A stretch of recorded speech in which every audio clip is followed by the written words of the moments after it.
तो ऐसे ही हमने इनको मालिक के बच्चे जानकर, और हम सभी यहाँ कष्ट में हैं, दुखी हैं, एक दूसरे को समझकर, जैसे एक सास बहू है और सास बहू का कहते हैं कुत्ते बिल्ली वाला बैर हो जाता है। ऐसा क्यों है? बिना ज्ञान के गाटा जुड़ रहा है। और फिर कहते हैं जैसा दर्द आपने हो ऐसा जान बिराने। अब जैसे घर का मुखिया है, सास है, उसके अधीन पुत्र वधू है, अब उसके साथ दुर्व्यवहार करेगी तो उसकी आत्मा रोएगी, बोल सकती नहीं। तो वो आत्मा की जो पुकार है वह भगवान के दरबार में डिपॉजिट होती है और उसका प्रतिफल बहुत भयंकर होता है। फिर क्या होता है कि कई जगह ऐसा है कि पुत्र वधू इतनी हैवी है सास पर, उसको तंग करती है, तो उस समय यु ज्ञान याद रखना चाहिए कि हम इस काल ने ऐसी व्यवस्था में जोड़ रखे हैं, क्योंकि यहां व्यवस्था ऐसी है। अब जवान बच्चे का और बुढ़े का कभी भी मेल नहीं मिले, ना मन मिले, ना व्यवहार मिले, ना विचार मिले, और फिर रहना इकट्ठा, सास और बहू ने इकट्ठा रहना और कति विचार नहीं मिले, यह गारंटीड बात है। और इसलिए झगड़ा रहेगा, यह भी रहेगा, लेकिन इसका समाधान इस ज्ञान से होगा।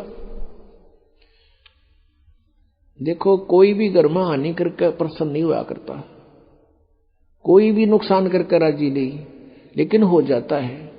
और फिर उसके ऊपर एक दूसरे के साथ खींचातानी करे, तूने ऐसा कर दिया, तू ऐसा करता है, ये करता है।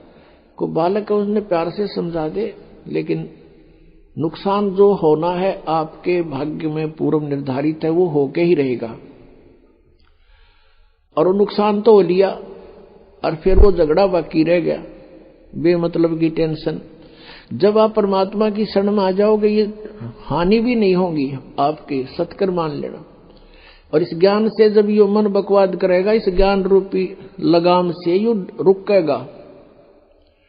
एक सास बहू थी, बुढ़िया बहुत लड़ा करती अपनी पुत्र वधू के साथ, इकलौता पुत्र था। अब बेटा ने सोचा करता भाई माँ की बात नहीं मानी तो माँ की आत्मा दुख पाओगी, वो भी अपनी पत्नी को ही धमकाया करता, गलती होती चाहे ना होती, माँ को प्रसन्न करने के लिए। और बुढ़िया बहुत कलियारी थी। अपने आत्मा एक परमात्मा लीला बख्शते हैं, करते हैं, दया करते हैं। एक बहन सत्संग में जाया करती थी, बुढ़िया माई, वो उनके घर चली गई, कुदरती परमात्मा भेजते हैं। और वह बुढ़िया लागरी कति श्लोक सुनान अच्छी बूंदी कहना अपनी पुत्र वधू को, और वह बेचारी बोल रहा नहीं। अब बोलूंगी तो फिर सामने अपने बेटे तो गड़वाएगी, तो वह बेचारी चुप रहने में अपनी खैर समझ रही थी। अब उस बहन जो सत्संग में जाती थी, परमात्मा परमेश्वर के विचार सुनती थी, उसने सोचा ये तो नरक हो रहा है इनका घर। उसने उस बुढ़िया को सहज सहज प्यार से कहा, बहन सत्संग में चल लेगी? ना, हम नहीं जाया कर सत्संग में, ये तो उड़गी जाया कर ठाली, जिन्हें कोई काम कोई ना। हर बुढ़िया ने काम बहुत लड़न का, और काम नहीं उसने, वो छूटे ना उसने। उसने फिर दूसरे तीसरे दिन फिर कहा कि आए एक बार मेरे साथ चल, कोई भी ना रही मेरे साथ चलन वाली, और मैं अकेली रहेगी, सत्संग में जाना है, जल्दी आ जावांगे। वह उसकी मुंह लागती सी थी। उस दिन वह बुढ़िया उसके साथ चलेगी। अब साथ चलेगी तो वह सत्संग सुना, सत्संग सुने तो पुण्यात्मा असर होया कर, ऐसी बात नहीं।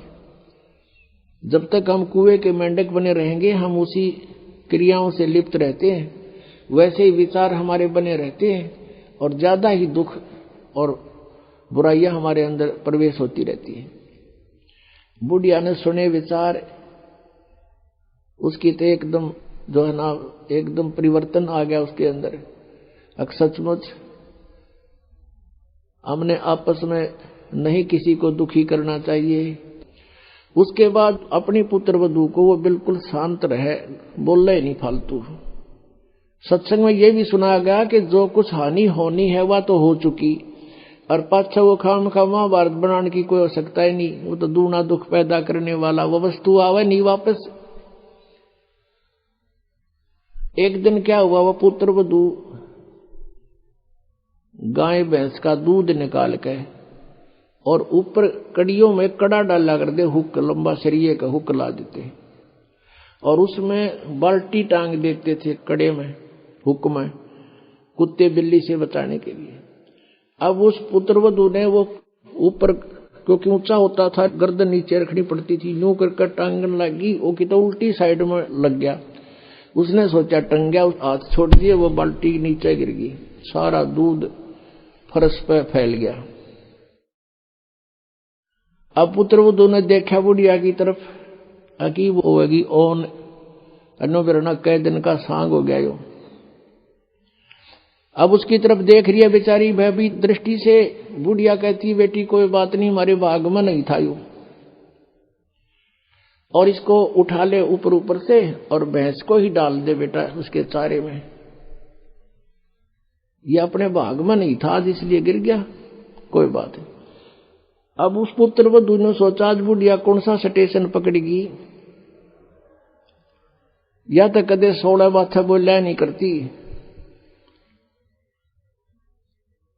काफी देर उसका जची नहीं, बुढ़िया फिर शुरू हो गया, ऊपर ले मन तक कहती हो कदे। वह बुढ़िया खड़ी हुई, 7 लाख का बेटा ठा इसने और भैंस के चारे में डाल दे, कोई दिक्कत को नहीं। अब उसने सोची अपने बेटे ने बतावेगी, मेरे तो ना कहती होगी, तो वो भी आ लिया, पुत्र भी उसका कोई जिक्र नहीं करा बुढ़िया ने। तब उस माई ने, उस बहन ने सोचा, भाई इतना परिवर्तन आया क्यों कर इसमें, उसके चरण दबावे, सेवा करे। फिर पता चला कि बेटी मैं सत्संग सुन के आई हूं,